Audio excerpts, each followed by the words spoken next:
Assalamualaikum warahmatullahi wabarakatuh. Waalaikumsalam warahmatullahi wabarakatuh. Baik, terima kasih atas perhatiannya sudah hadir di tempat ini. Sebelum saya mempresentasikan, terlebih dahulu izinkan saya memperkenalkan diri. Nama saya Nay Hairia. Saya berasal dari SMK Negeri 13 Jakarta. Pada kesempatan kali ini, saya akan coba mempresentasikan mengenai materi, yaitu tentang pengelolaan rapat. Di sini ada yang sudah tahu apa itu rapat? Silakan, Bapak Ibnu. Tidak ada. Ya, mungkin ada yang tahu apa sih rapat itu? Ibu Okta, apa sih gambaran dari rapat? Ya, kita lihat di sini definisi tentang rapat.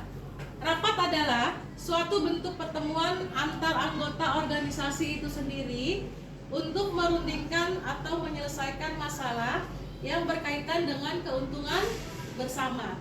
Jadi rapat ini intisarinya adalah membahas atau menyelesaikan permasalahan yang ada, ya, dengan tujuan keuntungan bersama. Jadi harus ada kata bersama, gitu, ya.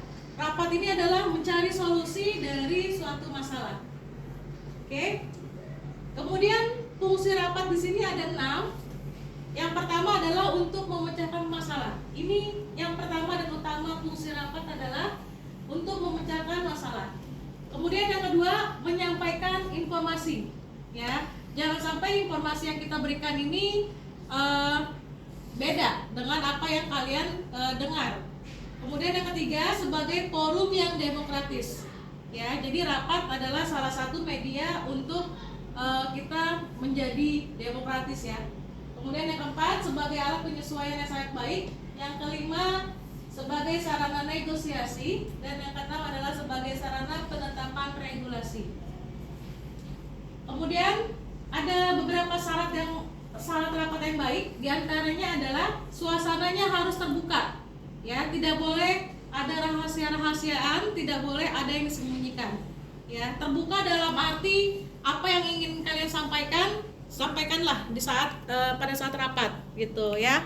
Kemudian yang kedua adalah tidak ada monopoli, artinya tidak ada rapat di dalam rapat, tidak ada yang kalian menyembunyikan sesuatu, ya.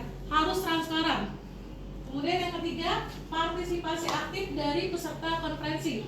Pada saat rapat, kalian boleh menyampaikan aspirasi yang memang kalian ingin, gitu, ya. Jadi jangan menjadi peserta rapat yang pasif. Kemudian yang keempat, adanya bimbingan dan pengawasan oleh para pemimpin.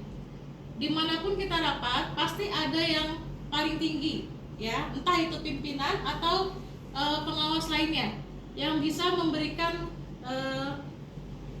solusi atau menengahi dari permasalahan yang sedang terjadi.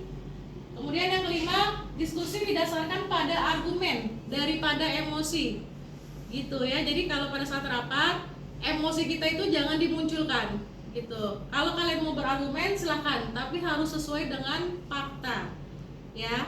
Jadi bukan pakai urat, tapi pakai otak, gitu, ya. Kemudian pertanyaannya singkat dan jelas. Pada saat ingin mengajukan pertanyaan, apa yang mau kalian sampaikan, to the point saja. Jangan kalian muter-muter dulu, tapi intinya tidak jelas. Dan yang terakhir adalah yang paling penting, disiplin waktu. Kadang-kadang kita tahu, ya, kalau misalkan disuruh rapat harus jam 1, kalian datang jam 2. Nah, itu berarti kalian belum bisa disiplin waktu. Kemudian dalam menyelenggarakan rapat ada hal-hal yang harus dipersiapkan. Di antaranya, persiapkan rapat sebaik mungkin. Kemudian pimpinlah rapat. Jadi tidak harus direktur atau pimpinan, kita juga bisa untuk menjadi pimpinan rapat, ya, untuk diri kita sendiri terutama. Kemudian susunlah rencana kerja agar kita tahu tahapan apa yang harus kita lalui. Kemudian fokus kepada topik sesuai agenda rapat.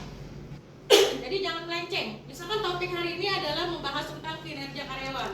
Nah, kalian jangan beda dari topik itu, ya. Nanti mungkin kalaupun ada yang ingin disampaikan boleh di lain kesempatan. Kemudian terakhir, tentukan jadwal rapat yang akan datang. Ya, misalkan hari ini kita rapat nih, nanti akan ada rapat lagi tuh harus ada informasi, gitu. Maaf.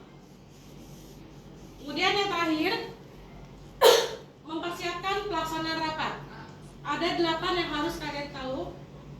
Yang pertama, tentukan siapa yang akan menjadi pemimpin rapat.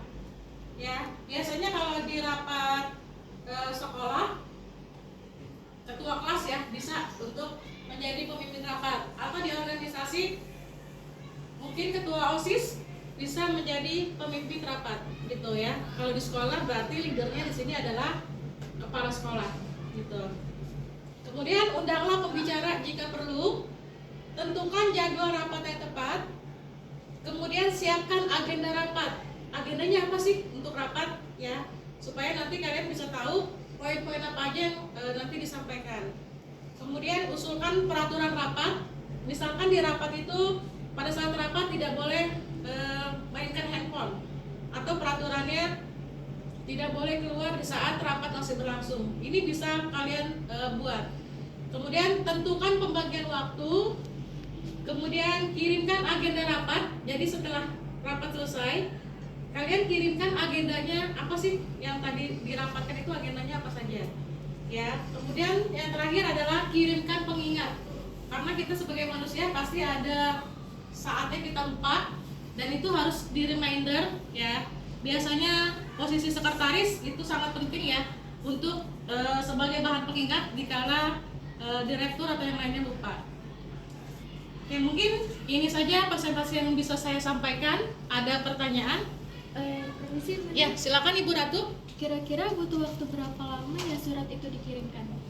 Oke, baik. Terima kasih untuk pertanyaan Ibu Ratu, sangat bagus sekali ya. Biasanya untuk rapat, undangan yang kita kirimkan itu berjarak antara 3 atau sampai 7 hari maksimal gitu ya. Nah, karena sekarang itu sudah sistemnya canggih gitu kan, semuanya serba digital, jadi undangan itu bisa dikirimkan lewat email, lewat WhatsApp gitu ya. Jadi mereka lebih praktis, dalam waktu hitungan menit atau detik itu sudah sampai gitu.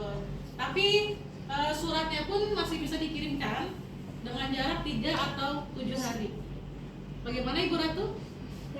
Terima kasih Ibu Ratu. Ada yang lain? Jika tidak ada, saya cukupkan. Terima kasih banyak atas kesempatan kali ini. Mohon maaf kurang lebihnya. Assalamualaikum warahmatullahi wabarakatuh. Waalaikumsalam warahmatullahi wabarakatuh.